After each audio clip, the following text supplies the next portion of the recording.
ಒಂದು ವಾಪಸ್ ಬರ್ತೀನಿ. ಅದಕ್ಕೂ ಮುಂಚೆ ನಾನು ಶರತ್ ದೀಕ್ಷಿತರನ್ನ ಮಾತನಾಡಿಸ್ಬಿಡ್ತೀನಿ. ಕಾಡುಮಲ್ಲೇಶ್ವರ ಅರ್ಚಕರು ನಮ್ಮೊಂದಿಗೆ ಲೈವ್ನಲ್ಲಿ ಜಾಯ್ನ್ ಆಗ್ತಾ ಇದ್ದಾರೆ. ಶರತ್ ದೀಕ್ಷಿತರೇ, ಕಾಡುಮಲ್ಲೇಶ್ವರ ದೇವಸ್ಥಾನ ಮಲ್ಲೇಶ್ವರಂನ ಹೃದಯ ಭಾಗ ಅಂತ ಹೇಳಬಹುದು. ಯಾವುದೇ ಹಬ್ಬ ಇತ್ಯಾದಿಗಳಿದ್ದಾಗ ಜನಜಂಗುಳಿ ದೇವರ ದರ್ಶನ ಪಡೆದ್ರೆ ಸಾಕು ಅಂತ ಅಲ್ಲಿಗೆ ನೂರಾರು ಸಾವಿರಾರು ಸಂಖ್ಯೆಯಲ್ಲಿ ಬರ್ತಾರೆ. ಆದರೆ ಗ್ರಹಣ ಕಾಲದಲ್ಲಿ ಇವತ್ತು ದರ್ಶನಕ್ಕೆ ರಾತ್ರಿವರೆಗೂ ಕಾಯಬೇಕಾಗತ್ತೆ. ಸೊ ಯಾವ ರೀತಿ ಗ್ರಹಣ ಕಾಲದ ಸಿದ್ಧತೆಗಳಾಗಿವೆ, ನಂತರ ಏನೇನು ಕಾರ್ಯಗಳಿರುತ್ತವೆ? ಬೆಳಗ್ಗೆನೆ ಒಂದು ಗ್ರಹಣ ಪ್ರಯುಕ್ತ ಬೆಳಗ್ಗೆನೆ 9:00 ರುದ್ರಾಭಿಷೇಕ, ಪಂಚಾಮೃತ ಸಹಿತ ರುದ್ರಾಭಿಷೇಕ ಆಗಿದೆ. 11 ಗಂಟೆಗೆ ಮಹಾಮಂಗಳಾರತಿ ಇತ್ತು. 12 ಗಂಟೆಗೆ ವಿಶೇಷವಾಗಿ ಒಂದು ಅರ್ಚನೆ ಮಾಡಿ, ಒಂದು ಸಂಕಲ್ಪ ಮಾಡ್ಕೊಂಡು ಒಂದು ಅರ್ಚನೆ ಮಾಡಿ ಮಹಾಮಂಗಳಾರತಿ ಆಗಿದೆ. ನಂತರದಲ್ಲಿ ಬಿಲ್ಪತ್ರ ದರ್ಬೆ ಅರ್ಪಿಸಿ ಒಂದು ಬಾಗಿಲಾಕಿದ್ದೀವಿ. ಇವಾಗ ಸಂಜೆ ಗ್ರಹಣ ಬಿಟ್ಟ ಮೇಲೆ ಎಲ್ಲ ಜಲಾಭಿಷೇಕ ಆಗುತ್ತೆ. ಇಲ್ಲಿ ದೇವಸ್ಥಾನಕ್ಕೆ ಎಲ್ಲ ದೇವರಿಗೂ ಜಲಾಭಿಷೇಕ ಆಗಿ ವಿಶೇಷವಾಗಿ ಒಂದು ಸಂಕಲ್ಪ ಆಗಿ ಈಶ್ವರನಿಗೆ ಕ್ಷೀರಾಭಿಷೇಕ, ಚಂದ್ರನ ಪ್ರೀತಿಯಾಗಿರುತ್ತೆ ಚಂದ್ರಗ್ರಹಣಕ್ಕೆ ಒಂದು ಕ್ಷೀರಾಭಿಷೇಕ ಆಗಿ, ಚಂದ್ರನಿಗೆ ಒಂದು ಅಕ್ಕಿ, ಆಮೇಲೆ ಕೇತುಗೆ ಉರುಳಿ ಒಂದು ಧಾನ್ಯ ಇಟ್ಟು ಅದೊಂದು ಶಾಂತಿ ಮಂತ್ರ ಹೇಳಿ ಒಂದು ರುದ್ರ ಪಾರಾಯಣ ಮಾಡ್ತೀವಿ. ಈಶ್ವರನ ರುದ್ರ ಪಾರಾಯಣ ಆಗಿ 7:00 ಮಹಾಮಂಗಳಾರತಿ ಇರುತ್ತೆ. 7:30 ನಂತರ ಭಕ್ತಾದಿಗಳೆಲ್ಲ ಬಂದು ಅರ್ಚನೆಗಳು ಮಾಡಿಸ್ಕೊಂತಾರೆ. ಅರ್ಚನೆ ಮಂಗಳಾರತಿಗಳೆಲ್ಲ ನಡೀತಾ ಇರುತ್ತೆ. ಗ್ರಹಣ ಬಿಟ್ಟ ಮೇಲೆ ತೀರ್ಥ ಸೇವನೆ, ಒಂದು ಅಭಿಷೇಕ ತೀರ್ಥ ಮಾಡಿರ್ತೀವಿ. ಆ ದೇವ್ರ ತೀರ್ಥ ತಗೊಂಡು ಭಕ್ತಾದಿಗಳು ಒಂದು 10 ಗಂಟೆ ದರ್ಶನ ವ್ಯವಸ್ಥೆ ಇರುತ್ತೆ ಇವತ್ತು ಬೆಳಗ್ಗೆ. ನಂತರ ಮಾರನೇ ದಿವಸ ಬಂದು ಪುಬ್ಬ ನಕ್ಷತ್ರ, ಆಮೇಲೆ ಮಕಾ ನಕ್ಷತ್ರ ಸಿಂಹ ರಾಶಿಯವರು, ಉತ್ತರ ನಕ್ಷತ್ರ ಕನ್ಯಾ ರಾಶಿಯವರು, ಈ ಒಂದು ಪಂಚಾಂಗದ ಪ್ರಕಾರ ಏನಿದೆಯೋ ಅವ್ರು ಬಂದು ಶಾಂತಿ ಪೂಜೆಗಳಿಗೆಲ್ಲ ಇಲ್ಲಿ ನೋಂದಣಿ ಮಾಡ್ತಾರೆ. ಅದು 9 ಗಂಟೆಗೆ ನಾಳೆ ಶಾಂತಿ ಅಭಿಷೇಕ, ನವಗ್ರಹ ಶಾಂತಿ ಪೂಜೆ ಇದೆ ಮೇಡಮ್ ಇಲ್ಲಿ.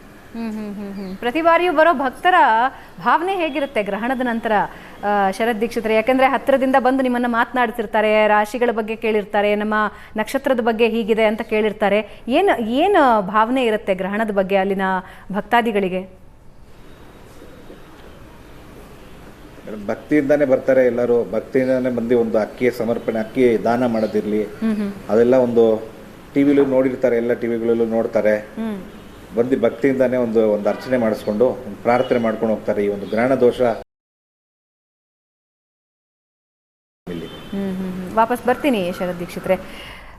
ಶ್ರೀಕಂಠಶಾಸ್ತ್ರಿಗಳೇ, ಮಹಾಭಾರತ ಕಾಲದ ಗ್ರಹಣದ ಬಗ್ಗೆ ನಾವು ಮಾತನಾಡ್ತಾ ಇದ್ದೀವಿ. ನನ್ನ ಕುತೂಹಲ ಇರೋದು ಇವತ್ತಿನ ದಿನಕ್ಕೆ ಹೋಲಿಕೆ ಮಾಡಿ ನಾನು ಕೇಳ್ತಾ ಇದ್ದೀನಿ, ತಪ್ಪಿದ್ರೆ ಕ್ಷಮಿಸಿ.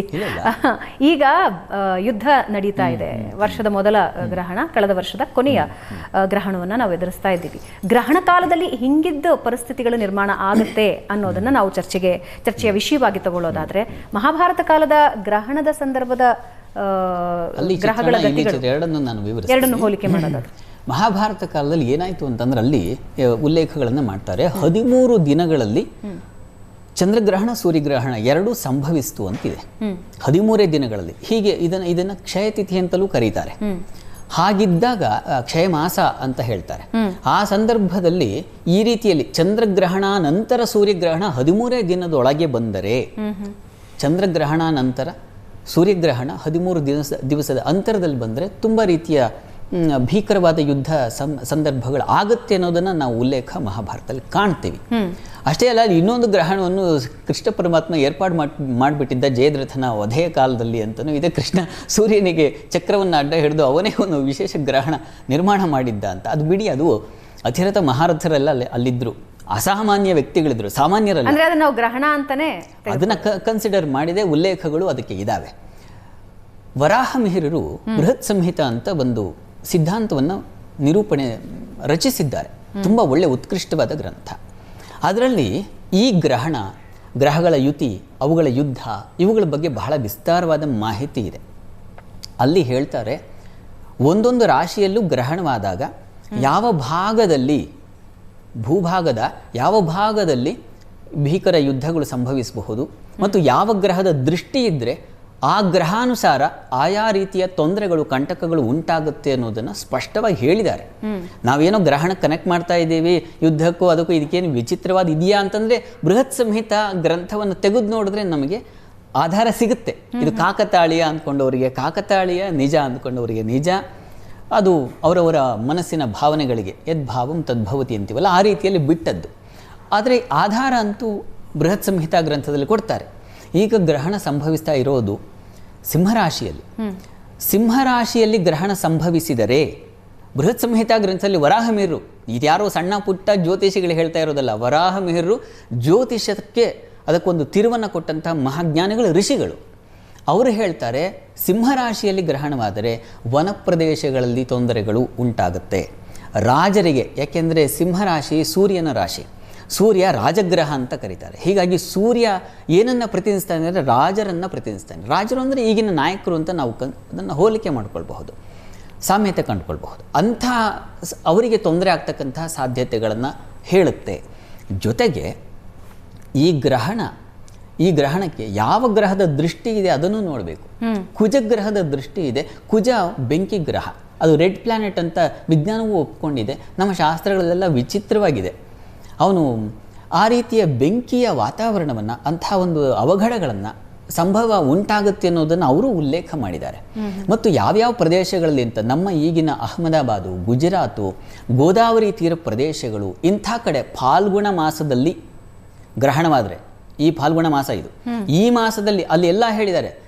ಚೈತ್ರ ಮಾಸದಲ್ಲಾದರೆ ಏನು, ವೈಶಾಖದಲ್ಲಾದರೆ ಏನು, ಹೀಗೆ ಎಲ್ಲ ಮಾಸಗಳಿಗೂ ಕೊಟ್ಕೊಂಡು ಫಾಲ್ಗುಣ ಮಾಸದಲ್ಲಾದರೆ ಏನು ಅಂತಂದರೆ ಈ ಗೋದಾವರಿ ತೀರ ಪ್ರದೇಶ, ಮಹಾಭಾರತದ, ನಮ್ಮ ಭಾರತದ ಮಧ್ಯಪ್ರದೇಶ, ಈ ಭಾಗಗಳಿಗೆ ತೊಂದರೆಗಳಾಗಬಹುದು ಅಂತಕ್ಕಂಥ ಆಧಾರ ಕೊಡ್ತಾರೆ.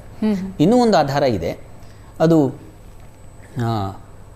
ಈ ಒಂದು ಫಾಲ್ಗುಣ ಮಾಸದ್ದಾದರೆ ಉತ್ತರಾಯಣದಲ್ಲಿ ಗ್ರಹಣವಾದರೆ ಅದು ರಾಜರಿಗೆ ಭೀತಿಯನ್ನು ತಂದುಕೊಡುತ್ತೆ, ವಿದ್ವಾಂಸರಿಗೆ ತೊಂದರೆಯನ್ನು ತಂದುಕೊಡುತ್ತೆ ಅಂತಕ್ಕಂಥದ್ದನ್ನು ಸೂಚಿಸುತ್ತೆ. ಹೀಗೆ ಕಾಲದಿಂದಲೂ ಹಿಡಿದು ಯಾವ್ಯಾವ ದಿಕ್ಕಿನಿಂದಲೂ ಹಿಡಿದು ಹೀಗೆ ಅನೇಕ ವಿಸ್ತಾರವಾದ ಮಾಹಿತಿಯನ್ನು ಕೊಟ್ಟಿದ್ದಾರೆ. ಹಾಗಂತ ಇವು ಭಯಪಡಿಸಿದ್ದಷ್ಟೇ ಅಲ್ಲ, ಇನ್ನೂ ಅನೇಕ ಮಾಹಿತಿಗಳನ್ನು ಕೊಟ್ಟಿದ್ದಾರೆ. ಒಂದು ಗ್ರಹಣ ತಾವು ಹೇಳಿದ್ರೆ ಯಾವುದು ಯುತಿ, ಈ ಗ್ರಹಣದ ಯುತಿಯನ್ನು ಹೇಗೆ ಪ್ರಶ್ನೆಯನ್ನು ಕೇಳಿದ್ರಿ. ಆ ಗ್ರಹಣ ಏರ್ಪಾಡಾಗೋದು ಪ್ರತಿ ಮಾಸದಲ್ಲೂ ಯಾಕೆ ಆಗಲ್ಲ ಅನ್ನೋದಕ್ಕೂ ಆಧಾರವನ್ನು ಕೊಡ್ತಾರೆ. ಪ್ರತಿ ಪೌರ್ಣಮಿ ಬರುತ್ತೆ, ಪ್ರತಿ ಅಮಾವಾಸ್ಯೆ ಬರುತ್ತೆ, ಆದರೂ ಗ್ರಹಣ ಸಂಭವಿಸೋದಿಲ್ಲ. ಇದಕ್ಕೆಲ್ಲ ನಾವು ಅಲ್ಲಿ ಆಧಾರವನ್ನು ಕಂಡುಕೊಳ್ತೀವಿ.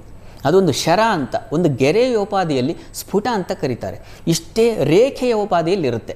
ಅಲ್ಲಿ ಸೂರ್ಯ ಮತ್ತು ಚಂದ್ರ, ಮಧ್ಯದಲ್ಲಿ ಭೂಮಿ, ಇವೆಲ್ಲದಕ್ಕೂ ಸಮಾನ ಅಂತರ ಇರುತ್ತೆ.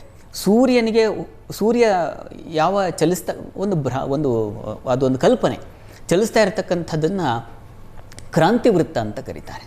ಆ ವೃತ್ತದಲ್ಲಿ ಅವನು ಸಂಚರಿಸುವಾಗ ಚಂದ್ರನು ಭೂಮಿಯನ್ನು ಸುತ್ತ ಹಾಕುವಾಗ ಮಧ್ಯದಲ್ಲಿ ಒಂದು ರೇಖೆ ಏರ್ಪಾಡಾಗುತ್ತೆ. ಸಮವಾಗಿ ಬಂದಾಗ ಉತ್ತರದಲ್ಲಿ ದಕ್ಷಿಣದಲ್ಲಿ ಛಾಯೆಗಳು ಏರ್ಪಾಡುತ್ತೆ. ಅದನ್ನು ರಾಹು ಮತ್ತು ಕೇತು ಅಂತ ಕರೆದಿದ್ದಾರೆ.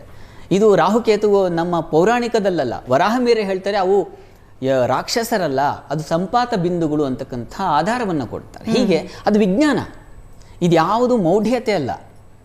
ನಾವು ಬೃಹತ್ ಸಂಹಿತಾ ಗ್ರಂಥವನ್ನು ನೀವು ಸ್ಟಡಿ ಮಾಡಿದ್ರೆ, ಓದಿದ್ರೆ ನಿಮಗೆ ಸ್ಪಷ್ಟವಾಗಿ ಗೊತ್ತಾಗುತ್ತೆ. ನಮ್ಮೆಲ್ಲ ಗಿಡ, ಖಗೋಳಶಾಸ್ತ್ರ, ಮರಗಳು, ಭೂಮಿಯ ಸಂಪತ್ತು, ಖನಿಜಗಳು, ಇವುಗಳ ಬಗ್ಗೆ ವಿಸ್ತಾರವಾದ ಮಾಹಿತಿ ಕೊಟ್ಟಿದ್ದಾರೆ.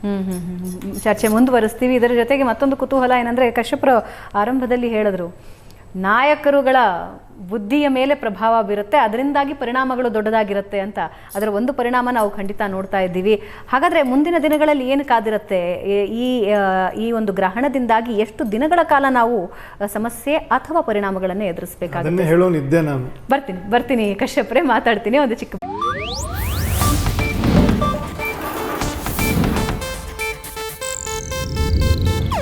ಇದು ಏಷ್ಯಾನೆಟ್ ನ್ಯೂಸ್ ನೆಟ್ವರ್ಕ್ ಪ್ರಸ್ತುತಿ.